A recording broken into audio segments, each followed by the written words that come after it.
On the morning of December 7th, 1941, 43 Japanese fighter pilots fly toward the most important target in the Pacific. Admiral Isoroku Yamamoto had long believed Japan's only chance against the United States was to break the American fleet on the very first morning of the war.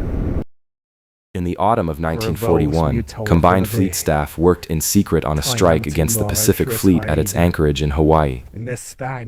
Commander Minoru Genda, the operation's chief air planner, proposed massing 6 carriers and striking with more than 350 aircraft at once. The key to that plan was a single fighter sweep, 43 Zeros, whose only job was to make sure no American aircraft ever got off the ground. Command of that sweep fell to Lieutenant Commander Shigeru Itaya, the 33-year-old leader of the Akagi fighter squadron. Itaya was a veteran of the air fighting over China, with a personal tally of around 40 claims and a reputation as one of the finest pilots the Imperial Navy had. On the 22nd of November 1941, the strike force gathered in secret at Hitokappu Bay in the Kuril Islands, far from any prying eyes.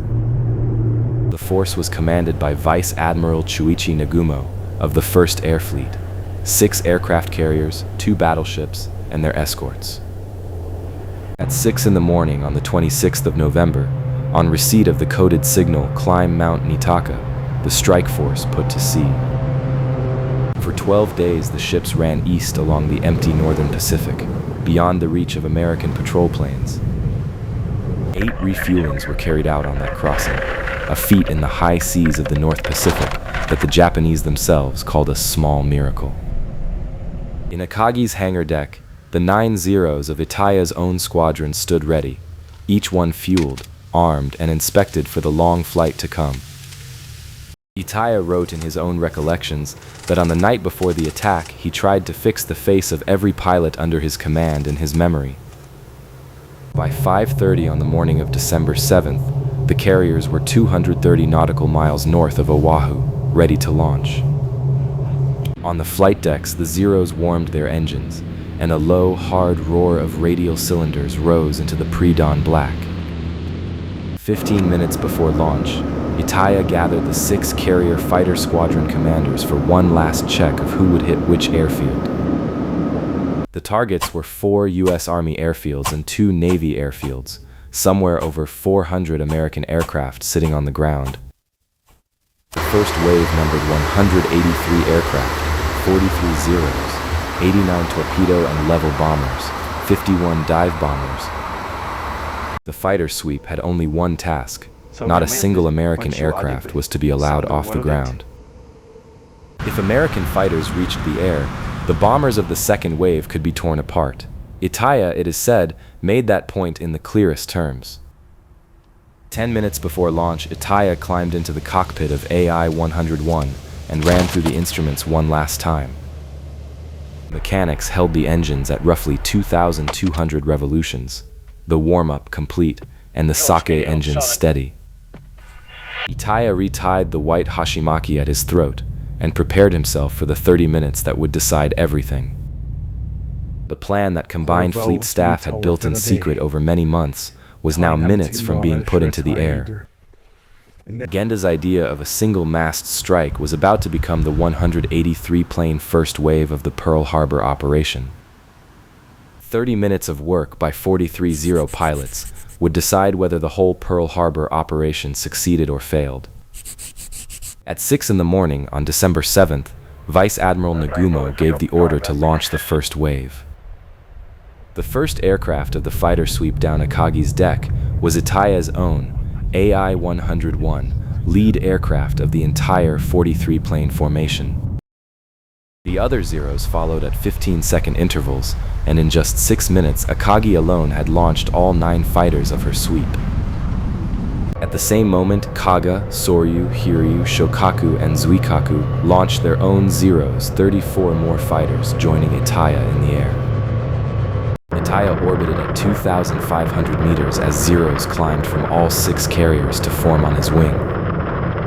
At 20 past 6, the first wave was complete. 183 aircraft in formation, the largest carrier strike ever launched up to that morning. Course 180, distance 220 miles, time on target 1 hour and 40 minutes.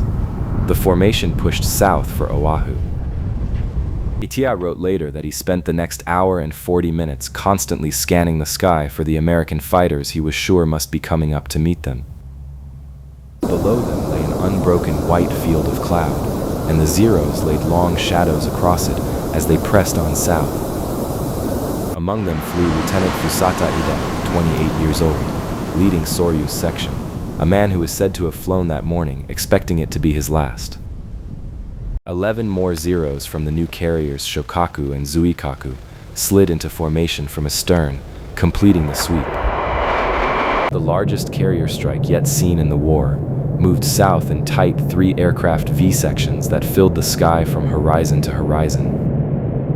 The sun came clear of the horizon, and the gray surfaces of the Zeros turned for a few moments to gold. The civilian station KGMB in Honolulu played music through the night, and the Japanese, it is said, used its carrier wave as a homing beacon all the way in. The cloud broke up, visibility opened to roughly 30 kilometers, and the weather over Oahu turned to almost perfect attack conditions. At 2 minutes past 7, the Opana radar station on the northern tip of Oahu picked up the incoming formation. The officer they reported it to mistook the contact for a flight of B-17 SES from the mainland. Itaya checked his watch and signaled to the formation, 20 minutes to the target. Each section leader, Iida and Shindo among them, acknowledged the signal and confirmed his airfield assignment one last time. Through a break in the cloud, the green ridges of Oahu came into view, and a quiet tension settled over the formation. At 20 to 8, the formation crossed Kahuku Point on the northern tip of the island and began its run for the airfields. Down low across the pineapple and cane fields of central Oahu, the Zeros slipped under whatever air defense the island had. Through the canopy, Itaya could now see Battleship Row in the distance, and not one American aircraft in the air to meet him. Itaya gave the signal, disperse to your assigned targets, and 43 Zeros split into 6 attack groups across the island. Itaya pulled the lever to drop his belly tank, and the Zero shed 330 liters of fuel and weight and came alive in his hands. 220 miles behind them, Vice Admiral Nagumo could only wait, hoping the strike would reach the targets unseen. 43 Zeros, the largest carrier-borne fighter formation yet seen, and even American records would later admit that the surprise was complete. Those 6 minutes of launch and that 1 hour 40-minute run south were only the prelude. The next 30 minutes would do the real work. At 49 minutes past 7, Commander Mitsuo Fuchida sent the code word Tora, Tora, Tora, surprise achieved, back to the carriers. Itaya brought his 18 Zeros directly over Hickam Field, where a dozen brand new B-17 Flying Fortresses sat parked in the open. On the ground, it was a Sunday morning. The base was at peacetime alert, and the men were finishing breakfast. Itaya rolled into a 40-degree dive on Hickam, his thumb already on the firing button for the 20mm cannon. The cannons opened, and a line of glowing tracer walked the length of the row of B-17S. Inside 90 seconds, 3 of the parked fortresses were burning, and a wall of black smoke was rising off the Hickam ramp. At almost the same moment, Captain Saburo Shindo brought 9 Zeros over Wheeler Field, 10 miles inland. On Wheeler's ramp, 62 P-40 Warhawks and 39 P-36 Hawks stood wingtip to wingtip, parked to guard against sabotage, not against attack from the air. Shindo's 9 Zeros dropped almost together onto Wheeler and tore into the packed line of American fighters. Because the aircraft were packed so close, fire jumped from one to the next, and inside half a minute 15 of them were burning at once. Out on the windward side, Lieutenant Iida brought the Soryu section in over Kaneohe Bay Naval Air Station, where 27 PBY Catalinas sat moored to the water. Every patrol bomber the U.S. Navy had on Oahu was sitting at that one base with no air cover overhead. Iida went in at a hard 50-degree dive, and one by one the big patrol bombers began to burn on the water and on the ramp. In about 5 minutes, the U.S. Navy's long-range scouting force on Oahu, 27 PBYs, had been all but destroyed. 6 Zeros from Shokaku took the Marine Air Station at Iwa, where the Marines' fighters and dive bombers stood lined up on the apron. 11 F-4F Wildcats and around 32 SBD Dauntlesses sat on Iwa with no cover overhead and no warning. The Shokaku Zeros made pass after pass, and the line of Marine aircraft caught fire down its entire length. A single Kaga Zero worked Ford Island alone, raking the rows of utility aircraft and training planes parked at the naval station. On Hickam, soldiers fired back at the Zeros with M1903 Springfield rifles and even pistols, but the aircraft were past them before the rounds could reach. At Kaneohe, an American naval officer ran to one of the few machine gun mounts left intact and turned it on the Zeros, one of the first organized acts of resistance that morning. Bellows Field, on the East Coast, drew only 1 Zero, a single Hiryu pilot ordered to keep its P-40 trainers on the ground. 2 American Army pilots ran for their aircraft at Bellows and managed to start a takeoff roll, but the Zero caught them on the runway. 20mm cannon fire walked the length of both P-40s, and both came to a stop on the strip, burning. Back over Hickam, Itaya checked his remaining cannon rounds and lined up a second pass on the B-17s that were still on their wheels. 10 minutes into the fight, the simultaneous strafing of 6 airfields had broken the back of American air defense on Oahu. At Hickam and at Wheeler, the parked rows continued to burn one into the next, and the heart of the U.S. Army Air Corps on Oahu was burning with them. Shindo's group over Wheeler made a second pass, and then a third, working over what was left of the American fighter strength on the island. On his second pass, Itaya took out 4 more of the surviving B-17S, and the Hickam ramp turned into a wall of fire. Shindo found Wheeler's hangars still standing, full of aircraft that had not yet been pushed out, and put his guns into them from the side. Over Kaneohe, the machine gun that the naval officer had crewed put rounds through Iida's fuel tank, and a fine white mist of gasoline began to trail behind the Zero. Iida looked at his fuel gauge, knew he could not make it back to the carrier, and by the Japanese account, made up his mind in the cockpit. Iida turned the trailing Zero into a steep dive and put it deliberately into a building on the base. At 28 years old, the first Japanese naval pilot to choose that ending in this war. It is sometimes said that Iida's was the first such deliberate impact attack of the Pacific War, 3 years before kamikaze became an organized doctrine. Itaya checked his watch, 15 minutes since the first gun had fired, and put the time call out on the radio to the rest of the sweep.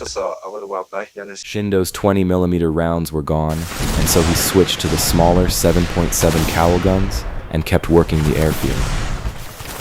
The Hickam fire crews found their water mains broken, and they could do little but stand and watch the ramp burn. On Iwa, the Marines began throwing together improvised anti-aircraft positions and putting fire on the Zeros from the ground. One of the Shokaku Zeros took rounds through the wing root from that Marine fire and broke off, trailing white smoke as it climbed away. At Bellows, Lieutenant George Welch, one of the few American pilots who managed to get into the air later that morning, would survive while his wingman did not. See, Chief. On the radio, Itaya gathered the running tallies from his section leaders. Early reports already spoke of more than 200 American aircraft hit on the ground. 6 great columns of black smoke now rose over Oahu, one from each of the airfields the sweep had attacked. What the Japanese could not yet know was that the 3 U.S. Navy aircraft carriers, Enterprise, Lexington, and Saratoga, happened to be at sea and were nowhere near Pearl Harbor that morning. Shindo made a 4th pass at Wheeler, this time picking out the few P-47s that had still not caught fire. Itaya's 20mm and 7.7 both ran out at last, and his fighting was done. He banked away from Hickam for the climb out. Through the smoke at Kaneohe, American sailors carried their wounded out of the burning buildings, even while the strafing was still going on. 25 minutes into the attack, the second Japanese wave was almost in sight, 167 more aircraft coming down from the north.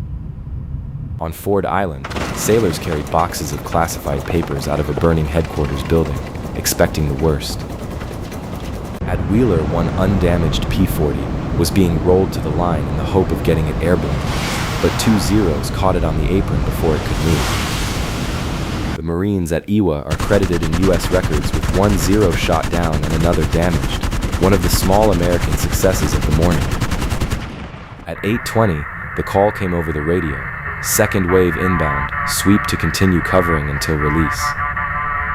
The second wave came in from the northeast, 35 Zeros, 54 level bombers, and 78 dive bombers, 167 aircraft in all. Japanese records claim Itaya's own group destroyed more than 40 American aircraft in those 30 minutes, though Allied and Japanese accounts vary on the exact totals. Of the 43 Zeros of the sweep, 9 would not come back. Iida's dive into Kaneohe stood for them all. Itaya's watch read 8:15, and all 6 airfields beneath him were marked by the same 6 rising columns of smoke. At 8:30, Itaya put the recall on the radio, and the surviving Zeros of the sweep turned north toward the carriers. Of the 43 Zeros that had launched that morning, 34 came back. 9 did not, a loss rate of more than 1 in 5. 220 miles south, Vice Admiral Nagumo waited on Akagi's bridge for the first reports of how the strike had gone. Around 10 in the morning, the formation came back over the carriers, and the recovery began. AI-101 caught the wire on Akagi, and the deck crew knew at once that the commander of the sweep was home. Itaya climbed down from the cockpit, carrying both the weight of what they had done at Oahu and the weight of the 9 men they had lost. In the operations room, Itaya reported to Nagumo the fighter sweep had done its job, and Japanese counts in the first hours spoke of more than 200 American aircraft destroyed on the ground. By the official U.S. accounting, the day's attack destroyed about 180 American aircraft and damaged some 150 more, out of the roughly 402 on Oahu that morning. Japanese figures ran higher. In Washington, President Roosevelt received the news as a thunderbolt, what the U.S. Army would later call the worst single defeat of American air power in its history. The official U.S. Army Air Force's history would later acknowledge that the Japanese strafing of the airfields had been brutally effective and decisive in keeping American fighters on the ground that morning. For Americans, the 30 minutes over Oahu became the symbolic opening of the Pacific War, the day, in Roosevelt's words, that would live in infamy. Itaya would later write a detailed report of the fighter sweep, and he would die in his own aircraft in 1944, on a flight back from the Kuril Islands. The official Japanese war history, the Senshi Sosho volume on the Hawaii operation, records the sweep as having destroyed 231 American aircraft. On the American side, the official U.S. Army Air Force's history concedes that the strafing of the airfields delayed the rebuilding of American air strength in the Pacific by close to half a year. Above the sunken hull of the battleship Arizona, the memorial stands today over the names of the 1,177 sailors and Marines who went down with her. On the same Kaneohe airfield that Iida attacked, U.S. Marines maintain a small plaque to him to this day, a quiet acknowledgement, from enemy to enemy, of how he died. Among the 9 Zero pilots lost from the sweep that morning were Lieutenant Fusata Iida and Petty Officer First Class Jiro Goto, most of them in their 20s. Those 30 minutes opened the 3 years and 8 months of the Pacific War, a war that would cost something like 3 million lives across both sides. The strike force returned to Kore on the 23rd of December. The news of Pearl Harbor was reported in Japan as a great victory and met by crowds in the streets. Yamamoto himself, on hearing that the 3 American carriers had not been at Pearl Harbor, is said to have remarked that they had only wakened a sleeping giant. 6 months later, at Midway in June 1942, 4 of the 6 carriers that had launched the sweep, Akagi, Kaga, Soryu, and Hiryu, were on the bottom of the Pacific. Itaya himself, by then a full captain, was reported missing in the air on the 24th of July 1944, over the Kuril Islands. In one of the pages of his memoir that survive, Itaya wrote that the 30 minutes over Pearl Harbor were the longest of his life. 3 years and 8 months after Pearl Harbor, on the 2nd of September 1945, Japan signed the instrument of surrender on the deck of the USS Missouri in Tokyo Bay. 43 Zeros, 6 airfields, 30 minutes, a single fighter sweep that helped open the Pacific War and helped decide its first morning. And at the center of it, the decisions of one man, Shigeru Itaya, across the 30 most consequential minutes of his life. How the Pacific War would have run if those 30 minutes had gone differently is a question history is still trying to answer.